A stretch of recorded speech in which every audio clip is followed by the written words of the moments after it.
ഒരു ഉച്ച സമയത്ത് അമ്മയുമായി കുടുംബശ്രീ സംഘടനയിലെ സ്ത്രീകൾ സംസാരിച്ചു കൊണ്ട് നിൽക്കുന്ന അവസരത്തിൽ ആക്രിപ്പെറുക്കി പെണ്ണ് കടന്നു വരുന്നത്. അവൾ വന്നപാടെ എന്റെ മുഖത്ത് നോക്കി ഒരേ ഒരു കാര്യം ആവശ്യപ്പെട്ടിട്ടുള്ളൂ. പക്ഷേ അവളുടെ ആ ആവശ്യം എന്റെ ഇതുവരെയുള്ള എല്ലാ കഥകളെയും മാറ്റി എഴുതിപ്പിച്ചു. എന്തായിരുന്നു അവളുടെ ആവശ്യം എന്നല്ലേ? എന്റെ ഷോൾ നിന്റെ മുറിയിലുണ്ട്, അതിങ്ങെടുത്തു തരാൻ.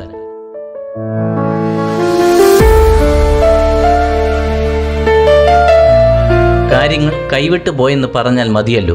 നടന്ന സംഭവങ്ങളൊന്നും പറഞ്ഞിട്ട് അമ്മയ്ക്കുൾപ്പെടെ ആർക്കും വിശ്വാസം വന്നിട്ടില്ല. അവരെല്ലാം പറയുന്നത് ഞാൻ അമ്മ പുറത്തുപോയ നേരം നോക്കി ആക്രി പെറുക്കുകാരിയെ വീട്ടിൽ വിളിച്ചു കയറ്റിയെന്നാണ്. നാട്ടിൽ മൊത്തം ഈ വിഷയം ഇതേ രീതിയിൽ പാട്ടായി എന്ന് പ്രത്യേകിച്ച് പറയേണ്ട കാര്യമില്ലല്ലോ. Sunday new year party. നേരത്തെ അതൊരു സ്വപ്നമായിരുന്നെങ്കിൽ ഇന്നത് പേടി സ്വപ്നമാണ്. നാട്ടിൽ പരന്നത് പോലെയുള്ള വാർത്തയാണ് ദീപികയും കേട്ടതെങ്കിലോ അതായിരുന്നു ഭയം. ആ ആക്രി പെണ്ണ് കാരണം എല്ലാം അവസാനിച്ചു എന്നൊരു തോന്നൽ വന്നപ്പോഴാണ് ഫരീദിക്കായെ കാണാമെന്ന് വെച്ചത്. അദ്ദേഹം ഒരു സൂഫി ആചാര്യനാണ്. സംഗീതവുമൊക്കെയായി നാടൊക്കെ അലഞ്ഞു തിരിയുന്ന ഒരു മനുഷ്യൻ. അദ്ദേഹത്തിന്റെ കാഴ്ചപ്പാടുകൾ എനിക്കിഷ്ടമാണ്. എന്റെ ഉള്ളിലെ സങ്കടം പറഞ്ഞപ്പോഴാണ് അദ്ദേഹത്തിൻ്റെതായ ഒരു മറുപടി വന്നത്.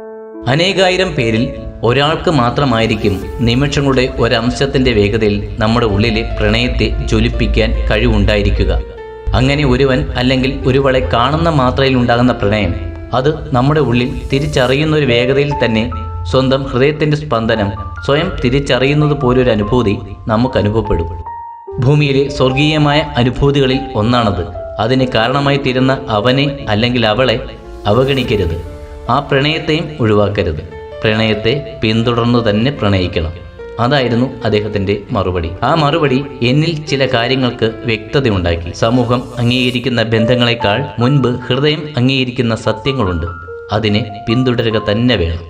അങ്ങനെയാണ് ഞാൻ ഈ മലമുകളിലേക്ക് ആദ്യമായി എത്തിത്തുടങ്ങുവാൻ കാരണം. എന്നെ പ്രതീക്ഷിച്ച് അമ്പലപ്പടികൾ ഇറങ്ങി വരുന്നവൾ ദീപികയാണെന്ന് കരുതുന്നെങ്കിൽ നിങ്ങൾക്ക് തെറ്റി. ഇത് നിത, ഞാൻ മുൻപ് പറഞ്ഞിട്ടുള്ള എന്റെ കഥയിലെ ആക്രി പെറുക്കി പെണ്ണ്. എന്താ കഥയെന്നല്ലേ?